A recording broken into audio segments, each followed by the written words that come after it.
Okay. Pollen is pollen no matter where you live. Your body will build up an immunity to allergens in the air if you ingest enough of it in the honey. Yeah. Okay. So I could be out in California and Yeah, it's mostly because of human movement around the world. You know, in Florida, you can walk through the grass and pick up a Spanish needle seed. It ends up attached to your pants or your shoe. You get on an airliner, go to California, you get off the plane and the seed drops. So now you have Spanish needle in California or Europe. so it probably wasn't an urban myth at one point, right? It was not, no. It was Yeah. localized. Yeah. See, we have a honey here that's from 1893. It's a Oh, wow. Victorian age honey. That. I got that out of an old farmhouse in Lancaster, Pennsylvania.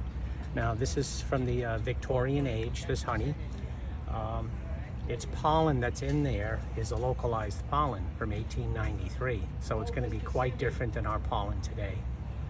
Back then, we didn't have airplanes. We didn't have cars polluting the air. Yeah. So it's a quite different honey. So, I mean, that brings me to this question. So is honey like wine? It ages and gets better? That's correct, it does. The more the female bee walks across the honey, the darker it's going to get. And that's the enzymes that are in the honey. The enzymes come from the belly and the feet of the female bee. The more she's walking across the honey, the darker it's going to get.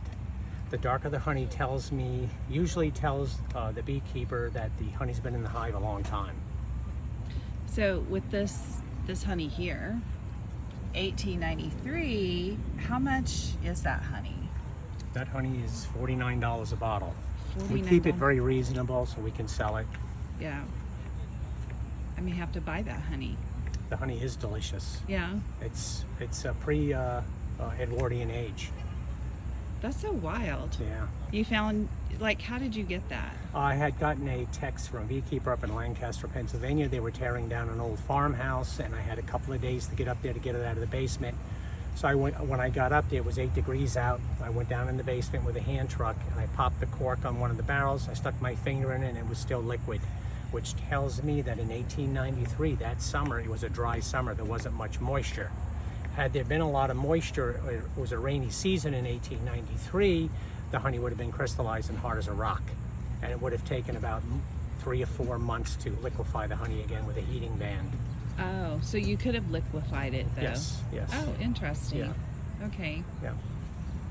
Okay, so I have another question for you. So honey is probably high in sugar content, right? Your body's it's not a simple sugar as if you were eating a pasta. It's a complex carbohydrate.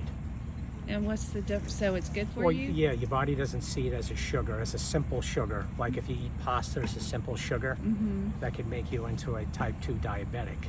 So can people with diabetes eat sugar? Yeah, you should always have honey with a food or a drink so your body can digest it. Okay. Yeah. It's better to eat the honey with coffee, spread it on toast, put a small puddle in your dinner plate and dip your food into it, then consume it. It'll actually enhance the taste of any food. Could you put honey like on your face, like as a... The white honey's good for facials. It's highly antibacterial. People that have acne, white honey is good. What you do is you wash your hands, don't wash your face. Apply the white honey to your face, pull your hair back, cover your whole face with it, except your eyes. Sit in a recliner for like 30 minutes and just rinse it off with cool, clear water.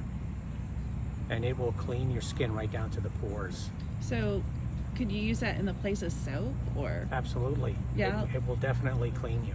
Really? So Yes. every day just give yourself a mask. okay. It'll tighten up your face. It'll really clean your pores out. Could I fill my bathtub up with honey and take a bath in it? I wouldn't recommend that. Especially with the That's going to an especially extreme. with the vintage honey, right? Yeah, that's an extreme, I think. Okay. So I'm curious, what does a beekeeper do all day and like all week?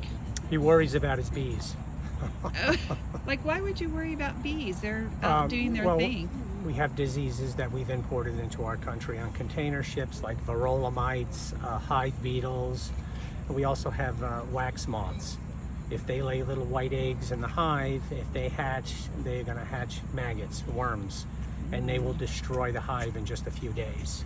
So if that happens, what do you do about it? Well, Is it beyond your control? Or? No, we usually have about 24 hours to go in and arrest it. We usually find a sign of it if the water turns yellow, their feeding water turns yellow, that we provide for the bees. If there's a yellow tint to the water, that tells me there's maggots in the hive. So what we do is we break the hive down, we go in, remove the frames that have the maggots on it, and we put them in a freezer. We freeze them for 24 hours on the frame, and then we put them back in the hive. And the bees will clean it up. Well, that will stop everything. So what happens if your bees are doing pretty good? Like, what does a beekeeper do? He's always harvesting. Okay. We're always checking on them. Like every day you go out and check on Well, it's not that we open up the box every day, but we do walk the field to make sure there's enough traffic going in and out of the boxes. Usually when we don't see a lot of bearding or a lot of traffic going out, the hive may have a problem inside, so we lift the lid off to see what's going on inside. We want to see in the summertime a lot of bearding outside of the hive. And this is what you call bearding. It's when the female bees are hanging out outside the hive. Oh, wow. This tells you that it's a very healthy hive. It's hot inside the box, so they're daisy chained, and they're just hanging on to each other, keeping themselves cool. Wow. See? Is that, speaking of cool, is that you in that cool suit? Yeah, that's me. Do you wear that every time, or? No, I do not. Okay, so you don't have to wear that suit anymore? No, they pretty much know me, so we don't wear a suit. Really? So it reminds me of that scene from Fried Green Tomatoes where, what was her name? Izzy, I think. Yes. She was covered in bees. Does that Yes. happen to you? Like you could be covered in bees Yeah, and when be okay? when I usually feed them in the wintertime, they meet the truck. I'm usually out there at about 4 o'clock in the morning. They know it's me, and I have food. And what we use for food is we capture the pollen during the summer months, we make it into patties, and we freeze it for the winter. In the wintertime, we take the frozen patties out, we put them in warm water, we mix it up with the water, and we feed them in a trough away from the boxes. And there's a reason why we feed the bees away from the boxes, because there may be some weak hives in there, and those hives, that if we give food to them, they'll be attacked by the stronger hives. So we feed all of the bees in a central location, like a trough that has floating elevators in it. Floating elevators? Yeah. So when I pull up with the truck, they usually cover the windshield. I get out of the truck, they usually cover my face and my back. Wow. And I'm walking with the buckets of feed, and they're just following me along. And then when I start to pour it, they come off of me and they go into the trough and they feed. Okay, so that'll have to be our next video. Okay. I'll have to shadow you so I can get that. So stay tuned for the beekeeper with all the bees on him. All right. So is there anything else you want to say this morning at the farmer's market before we wrap up here? Come and look at our wide selection of honeys. Yes, look at all this honey. We have a Spanish needle honey. Now this honey is unique because it is a blondie honey, but also because it's spicy. Ooh. The bees got into the habaneros. Seriously? Yes, Wow. so it's got a little bit of spice in there. Not exactly really hot.